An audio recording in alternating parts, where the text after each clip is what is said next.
Hi there. This is my husband Sam, and he hates your party as much as I do. Yes, not I'm more. not a fan. You've got a tough sell today. No, that's all right. We're just talking about education. And Lucy was saying that she was worried that that in terms of education policy, that we weren't thinking enough about vulnerable children and the poorest. Well, we invested more through the people premium in the poorest children. The attainment gap between rich and poor children closed over the course of the last 9 years.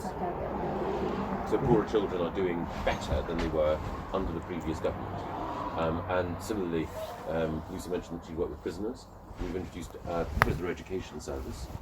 When I was Justice Secretary, we had a review of prisoner education, and we've now improved the level of education and rehabilitation that prisoners enjoy as well. And knowing prisoners, knowing people who have left prison, that is not true. I personally know people. I am the godmother of a child of someone who left prison in the last 2 years. That is not true. Well, your own experience will tell you a different story, but the overall... no, but this is what blows my mind about your party, is that you are massively general. But actually, I don't care about generalities. I care about oddly enough, about my own personal experience and the experience of people I know personally. Of course, but by definition, your experience is only one part, and valuable as it is, of a broader picture. And when we're thinking about public policy, we have to look at how we can help the maximum number of people. And so we did have a prisoner education programme. It was led by a very nice woman called Dame Sally Coates. It's also the case that we introduced something called unlocked graduates. I wish I could be sure, but I'm genuinely trembling because. I can show you that. We've got a lot of family members that work or have worked in the NHS as well. And hello, buddy. You're a snotty ball. What I'm quite interested to hear your answer to is what it is. I know it's not necessarily linked to education or to the justice system, which you were just talking about, but what exactly is it about Brexit that you think is going to leave us better off than we are now? Despite your own government's reports, that we won't be. Despite every that we're going to lose our jobs, the quality of our food is going to be terrible, we're going to have less food. We already have less food. We go to the supermarket, there is categorically less food for us to buy. So yes, please The thing is, the answer we always hear is we've got to respect the vote. We've got to respect the views of 17.4 million people. Now, why exactly is it that you think that people of this country are not allowed to change their minds, considering that it's been, 3.5 years since the referendum, which, for what it's worth, was illegally conducted, and which was based on a lot of demonstrable lies. It's been 3.5 years since that. It's been 2 years since the last election. So people are allowed to change their minds about the election, but not the referendum? Exactly. You can say, people voted in 2017 for who they wanted us to lead us through Brexit. We should respect that vote. And why the hell do we get to have another election just so that you can all have a nice ego boost, which I really hope doesn't come, but we're not allowed to change our mind about one of the biggest constitutional changes this country will see, hopefully, in our lifetime. And more to the point, if you are absolutely convinced that it is still the will of the people, that there are still slightly more than 50% of people in the country that still want to leave, what's the harm in testing that? Why does it scare you, the notion of putting it back to the public vote? It doesn't scare me in terms of what I think the result will be. I think the result will be that even more people will vote to leave. So why not test that? Why not allow because public vote? The thing that does worry me is what it would say about the faith that we had in the decision that people made. But do you not have faith in the decision that people made in 2017? Exactly. Yes. Then why do we get to make that decision again? Do you not see the complete hypocrisy in that? No. Allow a second vote, and there's two outcomes. There's two outcomes. You people run our country. There's two outcomes to a second vote. Number one is years ago we didn't know, now we do. And option number two. And I'm very sorry that he's in charge. Again, that's based on full knowledge, whereas I don't think anyone can say that 4 years ago is based on full knowledge, because I'm pretty sure I've seen interviews where you've said different things to what you'd say now about what Brexit involved. I don't think so, but I'm sure we can... Well, you're the man of the famous quote about people being fed up with experts, right? So No. why... Are you? No. I said that people had had enough of experts from organisations with excellence Sorry, that have got things wrong in the past. Okay, that's a very fine distinction, but I'll allow it. Fine. So, you are, I would say, by definition, an expert. Yeah? You are a politician who should know what you're doing when it comes to setting policy for the country. Okay. Can you tell me why I stand to benefit from Brexit? When in light of all the damning evidence in the country? There are several reasons. The first is that we will get money back that we currently give to the EU. Okay. We're net contributors to the EU. Yes. We'll get that cash back. The second thing is that we'll be safer because we can have control over our borders and border security. Those arrest warrants will dissolve overnight. Well, it is the case that whether or not we're members of the European arrest warrant scheme is up for discussion, but it certainly won't make the process of cooperation any less effective than it is at the moment. As someone. Well, I'm really relating what the guy who's the commander of Border Force said to me. You'll allow me to say that does sound like one of those convenient truths that you'll tell someone on the doorstep and it will fall away as soon as you're in power, because it simply won't be borne out. Would you mind if I facts. took your picture, not film you, but took your picture? My Yes, of friend course. don't believe that you're at my front door. Of course. Would you like me to take a picture of you with it, or not? I could not think of anything I would like less, but thank you. But what if it was Boris or Nigel Farage? No, if it was Boris, he'd be on the floor by now.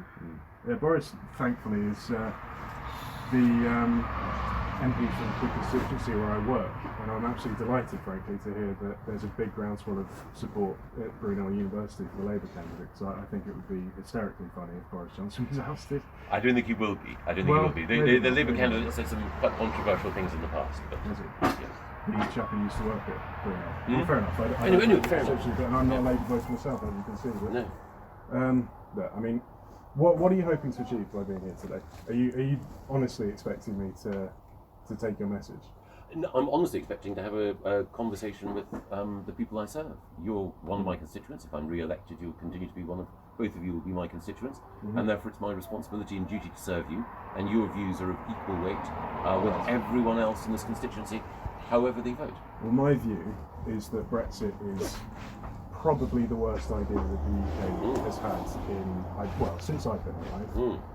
My view is also that as a white British male in my mid-30s, I feel unrepresented for the first time in my entire life, and I think that's a crying shame. I now find myself walking down the road on a daily basis, whichever constituency I find myself in, and I happen to have lived in a number of Tory, comfortable Tory seats, and I work in one as well. I find myself walking down the road on a daily basis, looking sideways at people, thinking, "Do you have completely different values to me?" You know, I am not an isolationist. I'm not someone that prioritises selfish values over anything else. I am very happy to pay a little bit more in tax if it means helping people that need help. I'm simply not someone that wants to pull up the drawbridges and protect what I have at the expense of everyone else. And I think, honestly, it's disgusting that the Tories are proceeding with policies that demonstrably will make the country poorer.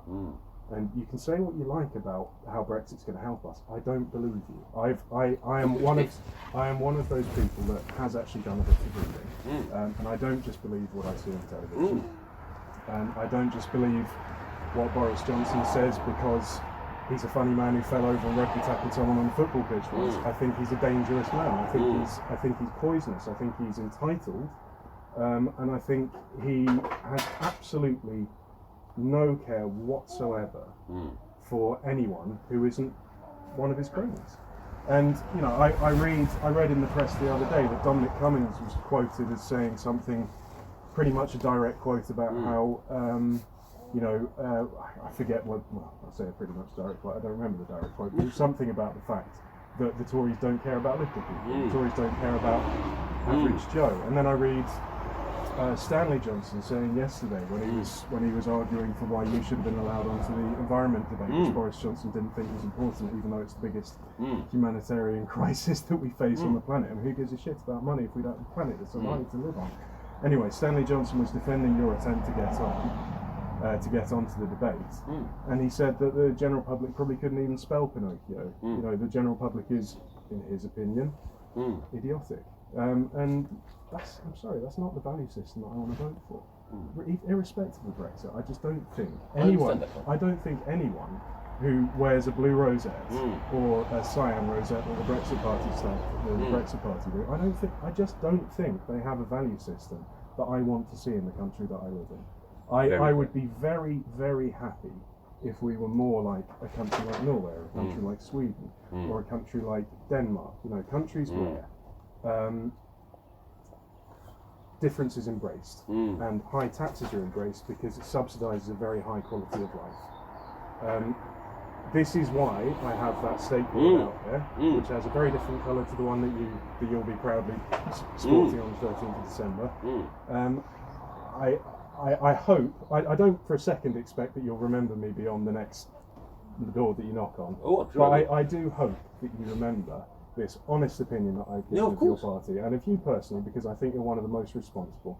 I also think you are a snake.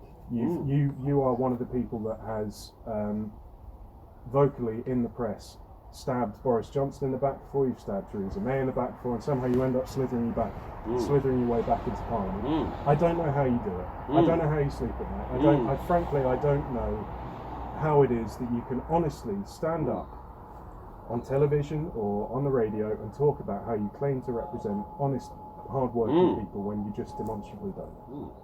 So that's my opinion.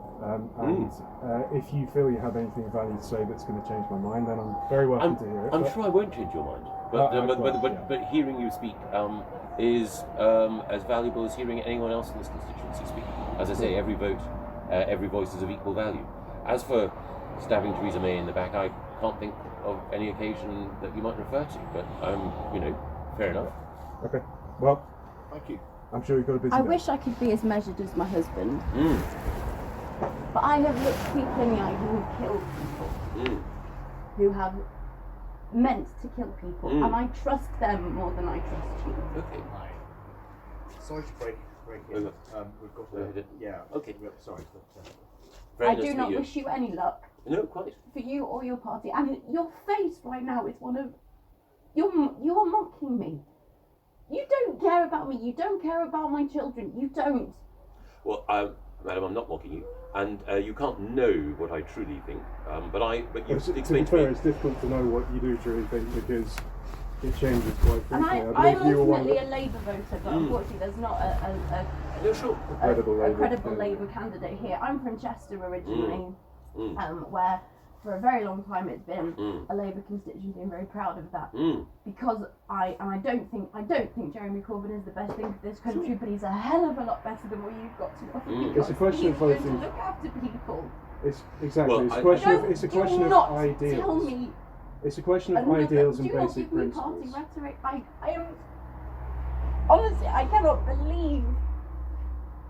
I wish like I say, I'm so sorry, Sam. I'm sure you're not very proud of me right now, because I wish I could be more robust in my emotion. If there's one thing that I hope you take away from this doorstep interaction, it's that there are people. We're not working class. We're not people who are struggling on the breadline, but we still feel very, very strongly about this, as is very obvious from both of our respective reactions. And I just hope it gives you pause, that's all. Because I don't expect you to change because, leopards and spots, all that.